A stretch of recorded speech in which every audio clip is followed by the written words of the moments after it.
पुरानी कहावत है कि मुजरिम चाहे कितनी भी कोशिश कर ले, अगर पुलिस अपने ऊपर आ जाए, और पुलिस के साथ आजकल तो नई-नई टेक्नोलॉजी है, तो फॉरेंसिक और इन सारी चीज़ों का ढंग से और सही इस्तेमाल हो, तो कोई भी मुजरिम कभी कानून से बच नहीं पाएगा। अब ऐसा भी ना हो जैसे अपने हुआ कि डीएनए का सैंपल ही उठाना नहीं मालूम, तो फिर तो केस का कबाड़ा ही होगा। लेकिन सच में अगर किसी केस के पीछे पुलिस पड़ी रहे और उसको क्लोज़ ना करे और मौके का इंतज़ार करे कि कब कहीं से एक सुराग, एक सबूत सामने आ जाए, केस खुल जाए, तो फिर वो खुलता है। लंदन पुलिस ने पूरे 30 साल तक एक केस को सुलझाने का इंतजार किया। एक ऐसा केस में जिसमें कोई क्लू नहीं, कोई कातिल का सुराग नहीं, कोई चश्मदीद नहीं, कोई मोटिव या वजह नहीं, लेकिन हिम्मत नहीं हारी, इंतजार करती रही। बीच में फिर एक पल ऐसा आया कि चलो, अब नई टेक्नोलॉजी का भी सहारा लेते हैं। तब भी उस वक्त वो चीजें नहीं मिली, फिर भी हिम्मत नहीं हारी। उसने कहा टेक्नोलॉजी थोड़ा और ग्रो करे, और आखिरकार वो दौर भी आया। और उसके बाद 30 लंबे साल के बाद कातिल सबके सामने था। ये कहानी है ब्रिटेन की। वेस्टमिंस्टर इलाके में मारिया कॉपेल नाम की एक महिला रहा करती थी। 1994 की बात है, तब उसकी उम्र 39 ईयर, 39 साल की थी मारिया। मारिया की शादी हो चुकी थे, 2 बच्चे थे, और उसका अपना पति उसके साथ ठीक-ठाक रिश्ता। तो वो कभी ऐसा नहीं कि लड़ाई झगड़ा या कुछ, लेकिन मारिया अलग रहती थी और वीकेंड पे सैटरडे और संडे को वो अपने पति के पास जाया करती थी और उसके साथ वक्त गुजारा करती थी और फिर वापस आ जाती थी। मारिया के 2 बच्चे थे, लेकिन दोनों बच्चे माँ-बाप के पास नहीं रहते थे। असल में मारिया के पेरेंट्स कोलंबिया के रहने वाले थे और उसके दोनों बच्चे अपने नाना-नानी के पास पल रहे थे। मारिया यहाँ काम करती थी, पति के साथ थी, खुश थी, और बीच-बीच में जो भी वो पैसे कमाती, अपने माँ-बाप के पास अपने बच्चों के लिए भेजा करती थी। सब कुछ ठीक चल रहा था, रूटीन के हिसाब से मारिया 5 दिन काम करती, फिर 2 दिन अपने पति के पास उसके घर चली जाती, फिर वापस आती और वेस्टमिंस्टर में अपना काम करती और रहती।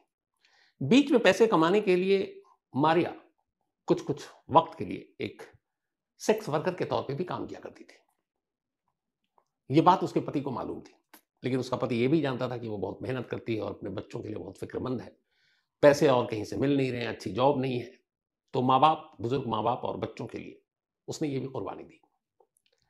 सब कुछ ठीक चल रहा था, इसी दौरान में हुआ ये कि 1996 8 अगस्त की तारीख थी। मारिया का जो हस्बैंड था, उस वीक मारिया हमेशा पाबंद थी आने की। सैटरडे, फ्राइडे और सैटरडे को साथ रहती थी, संडे लौट जाती थी। लेकिन 8 अगस्त को मारिया आई नहीं उसके पास। उसे लगा कुछ हुआ होगा या कोई काम हो गया होगा। तो ख़ैर उसके बाद वो अपने काम में बिज़ी हो गया। लेकिन 2-3, 4 दिन बीत गया, मारिया का कोई कॉन्टैक्ट भी नहीं, कोई फ़ोन भी नहीं, कुछ नहीं। अब उसे थोड़ी फ़िक्र होने लगी। करीब 8 दिन बीत गए जब उसने कहा कि चलो शायद आ जाएगी। नेक्स्ट फ्राइडे भी जब आ गया और मारिया नहीं आई, लगातार ये दूसरा वीक था, तब मारिया के हस्बैंड को चिंता हुई। इसके बाद वो वेस्टमिंस्टर पहुँचता है मारिया के घर। मारिया के घर जब जाता है तो देखता है दरवाज़ा खुला हुआ है। दरवाज़े के अंदर जैसे ही दाखिल होता है, तेज़ बदबू आती है। मारिया की लाश वहाँ पड़ी हुई थी। उसको देखकर लग रहा था कि उसकी मौत कुछ दिन पहले हुई है। आस-पास में सूखे हुए खून के निशान, धब्बे थे ज़मीन पर, और बाकी घर में ऐसी कोई लूट-पाट नहीं थी। बदहवास मारिया के पति ने फ़ौरन पुलिस को खबर किया, पड़ोसी भी आए। पुलिस आई, पुलिस ने अब एक मर्डर का केस दर्ज किया, लाश को पोस्टमार्टम के लिए भेजा। पता चला ये लाश कम से कम 6-7 दिन पुरानी है। अब कातिल की तलाश शुरू हुई। पुलिस ने सबसे पहले मारिया के घर की ही तलाशी ली। एक शॉपिंग बैग मिला मारिया के घर से पुलिस को। अब बहुत सारे दुकानों में जाते हैं तो वो बैग देते हैं, जिसमें आप अपना सामान खरीदा हुआ रख कर ले आते हैं। आजकल तो उसके पैसे भी ले लेते हैं कई जगह। तो वो एक बैग पड़ा हुआ था, किसी ग्रोसरी शॉप से उसने कुछ लिया होगा। अब वो जो बैग पे बाकायदा उस शॉप का नाम था, तो वो एक शॉप पड़ा हुआ था और इसके अलावा खून की बूंदें थी और कुछ था नहीं। फिर पति से पता चला कि उसका एक क्रेडिट या एटीएम कार्ड है, वो उसके पर्स-वर्स में मिला नहीं। अब पुलिस तफ्तीश करती है सबसे पहले उसी ग्रोसरी शॉप से। वो जाती है उस शॉप पर, पूछती है दुकानदार से कि ये बैग यहीं का? वो बताते हैं। अच्छा, हुआ ये कि इस दौरान में जब घर में पुलिस ने सारी तलाशी ली, फिंगरप्रिंट्स उठाए, ब्लड के सैंपल लिए, तो उन्हें कुछ फिंगरप्रिंट्स मिले। फिंगरप्रिंट्स बैग पर भी थे, लेकिन जो बैग पर फिंगरप्रिंट्स थे, वो मारिया के नहीं थे, किसी और के थे। तो पुलिस को लगा कि ये तो कातिल का ही हो सकता है। खैर, अब पुलिस उस बैग के ज़रिए उस शॉप तक पहुँचती है और शॉप वाले से जाकर पूछती है कि भाई, ये बैग आपका है? वो बताते हैं कि हाँ, हमारे शॉप का है। तो पुलिस उस शॉप पे जितने भी लोग काम करते हैं, उनके सबके फिंगरप्रिंट्स लेती है, क्योंकि बैग पे जो फिंगरप्रिंट्स मिला था, उससे मैच करने के लिए। जब सबके लेती है, तो एक शख्स का फिंगरप्रिंट मैच कर जाता है। उस शख्स का नाम था संदीप पटेल। उस वक्त उसकी उम्र थी सिर्फ 21 साल और वो एक स्टूडेंट था, पार्ट टाइम उस शॉप पे काम करता था। इंडियन ओरिजिन का संदीप, रहता ब्रिटेन में था लेकिन भारतीय मूल का था। अब बैग पे फिंगरप्रिंट मिला और मैच कर गया। लेकिन अब पुलिस की परेशानी ये थी कि भाई अगर कोई सामान खरीदने जाएगा, कोई बैग किसी के हाथ में देगा, तो उसके भी तो फिंगरप्रिंट होंगे। तो यहां ये कैसे कह सकते हैं कि संदीप पटेल की उंगलियों के निशान उस बैग पर हैं, इसका मतलब है वही कातिल है, क्योंकि बैग उसी ने दिया और ये इस बात के सबूत थे। तो फिर कैसे? इसके अलावा संदीप पटेल के बारे में उन्होंने और कुछ चेक किया तो उस वक्त कुछ पता ही नहीं चला। तो एक फिंगरप्रिंट एक बैग पर, वो भी उस शॉप से, और शॉप से कोई भी दे सकता है, तो उसका आना लाजमी था। तो कोई पुख्ता सबूत मिला नहीं। पुलिस ने संदीप पटेल से पूछताछ करके उसे छोड़ दिया। वैसे भी 21 साल का स्टूडेंट था। अब धीरे धीरे वक्त बीता गया। पुलिस इस केस की तफ्तीश में लगातार लगी रही, इधर उधर ढूंढती रही। बहुत सारे ऐसे जो सेक्स वर्कर के दुश्मन हैं उनके खिलाफ भी अलग अलग बहुत सारे क्रिमिनल, बहुत सारे ऐसे बाकी छोटे मोटे बदमाश, कोई फायदा नहीं। धीरे धीरे वक्त बीता गया। करीब 96 से 16 साल बीत गए, 2012 आ गया। अब 2012 में कुछ नई चीजें आई फॉरेंसिक में, तो पुलिस ने उसके जरिए पता करने की कोशिश की। बहुत सारे मैच किए, जो सैंपल रखे हुए थे, और कोई फायदा नहीं हुआ। अब पुलिस के पास जब उन्होंने मौके पर वहां उस दिन तलाशी ली थी, तो बॉडी को जब उन्होंने पोस्टमार्टम के लिए भेजा, बाद में उसे दफना दिया गया। लेकिन कुछ चीजें मालखाने में रखी हुई थी। उसमें उसके लाश के आसपास की कुछ चीजें, सैंडल, कपड़े, और डीएनए सैंपल भी ले लिया था मैरिना का। और साथ में उस वक्त जब उसका कत्ल हुआ, एक खून से सनी हुई अंगूठी उसने पहन रखी थी। वो अंगूठी भी पुलिस के कब्जे में थी। अब वो सब ले जाकर उन्होंने मालखाने में रख दिया। 2012 आया, उन्होंने कहा कि चलो डेटा बैंक से चेक करते हैं यार, शायद किसी का कुछ मिल जाए। अच्छा, अब बाकी के सारे विदेश में जितने भी हैं ऐसे, ये डीएनए सैंपल वैंपल एक एक का मस्ट हो गया, आप लेकर रखते हो। तो अगर कहीं कोई अननोन मिला, तो फिर आप वो डीएनए सैंपल को डालते हो डेटाबेस में, देखते हो किस किस से मैच करता है, जिससे मैच करता है, ऐसे कई केस सुलझ जाते हैं।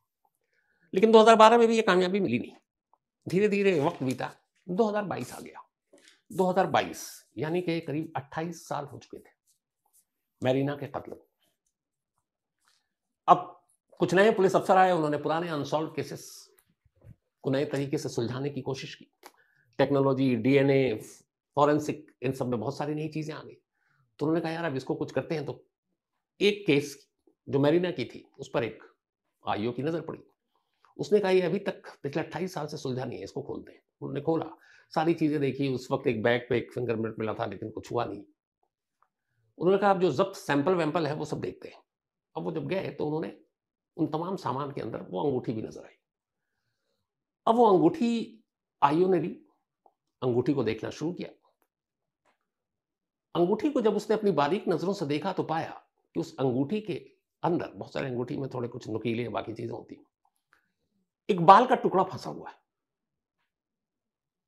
पहले लगा कि इसी महिला का जब कत्ल किया गया था तो शायद वो हो। अच्छा, कत्ल भी बड़ी बेदर्दी से, चाकू से अनगिनत बार, कुछ लोग तो कहते हैं 100 से ज्यादा बार चाकू मारा गया था, लेकिन वो गिनती एग्जैक्ट नहीं, लेकिन हाँ बाउंस या जख्म के निशान बेशुमार थे। तो उसने देखा कि इस अंगूठी पे एक बाल का टुकड़ा फंसा हुआ है। उसे लगा कि ये शायद मारीना का हो, लेकिन ना हुआ तो इसका मतलब ये कातिल का हो सकता है। उसने वो अंगूठी उठाई, बाकायदा एंट्री की, और फिर उसको फॉरेंसिक टीम को भेज दिया और कहा इस अंगूठी में ये एक बाल का टुकड़ा, मालूम नहीं उस वक्त कैसे नजरों से 96 में जो पुराने पुलिस वाले थे मिस हुई, या ये भी है कि शायद उन्होंने देखा नहीं, या ये भी हो कि उस वक्त ये सारी चीजें थी नहीं। लेकिन अब इस एक बाल के टुकड़े से इस केस को सुलझाने की कोशिश करते हैं। फॉरेंसिक की टीम लग गई, बाकायदा अलग अलग टीम। अब एक बाल का टुकड़ा, एक अंगूठी, और 28 साल पुराना केस।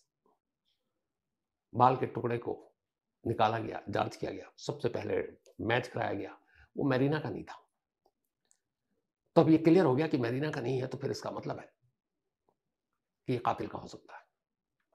अच्छा, इस दौरान अब मैं चूंकि 2022 में आ गया हूं, 2005 मैरिना की मौत के करीब 9 साल के बाद उसके हस्बैंड की डेथ हो गई, और उसे पता ही नहीं चला कि उसकी वाइफ का कातिल कौन था। लेकिन उसकी डेथ से पहले चूंकि सैंपल वैंपल लिया गया था, तो उसके हस्बैंड का भी सैंपल प्रिजर्व था, रखा हुआ था। तो अब ये था कि अंगूठी में कहीं उसके हस्बैंड का तो नहीं है, तो उस सैंपल से मैच कराया गया, पता चला ये भी नहीं है। तो फिर अब और श्योर होने लगा कि जरूर ये कातिल का होगा। अब डेटा बैंक से पुलिस ने कहा कि सबको तलाश करते हैं। फिर उस आईओ ने पुरानी फाइल खोली कि इस केस में सस्पेक्ट कौन कौन था, किस किस के ऊपर शक किया था। तो पूरे इंग्लैंड का डेटा बैंक खंगालने से पहले जो शॉर्टलिस्टेड है उन्हीं का ट्राई कर लेते हैं, जो भी 2, 4, 5, 6, 10 हो। तो पता चला कि नहीं, इसमें सस्पेक्ट तो इतने है ही नहीं, सिर्फ एक था, और वो था उस ग्रोसरी शॉप का एक लड़का जिसकी उंगलियों के निशान उस शॉपिंग बैग पर मिले थे, जिसका नाम संदीप पटेल था, जो 21 साल का लड़का। अब लेकिन इधर 28 साल हो गए, तो 28 साल का लड़का जो है 49 साल का आदमी हो चुका था। खैर, अब चूंकि संदीप से पूछताछ हुई थी, संदीप का भी सारा रिकॉर्ड में मौजूद था, डेटा वेटा सब कुछ, डीएनए का। पुलिस ने कहा कि बाकी इंग्लैंड को छोड़ो, पहले इसी से मिलान करके देखते हैं, क्योंकि ये केस में सस्पेक्ट के तौर पर आया था, लेकिन सबूत नहीं थे। बैग उसी ने खरीद कर दिया था, तो उसकी उंगलियों के निशान उस पर आना लाजमी था। तो उन्होंने उस अंगूठी के बाल के टुकड़े का मिलान संदीप पटेल के डीएनए से कराया, और जैसे ही कराया रिपोर्ट मैच कर गया। पता चला अंगूठी में फंसा यह बाल का टुकड़ा किसी और का नहीं, बल्कि उसी संदीप पटेल का है। अब बैग पर उंगलियों के निशान, संदीप पटेल के इस डीएनए का मिलान, एक चीज तो पुख्ता हो गई कि चूंकि उस वक्त अंगूठी मेरिना ने अपनी उंगली में पहन रखी थी जब उसकी मौत हुई थी, तो इस उंगली में उसके बाल की मौजूदगी इस बात का एक यकीन दिला रही थी कि ये वहां था।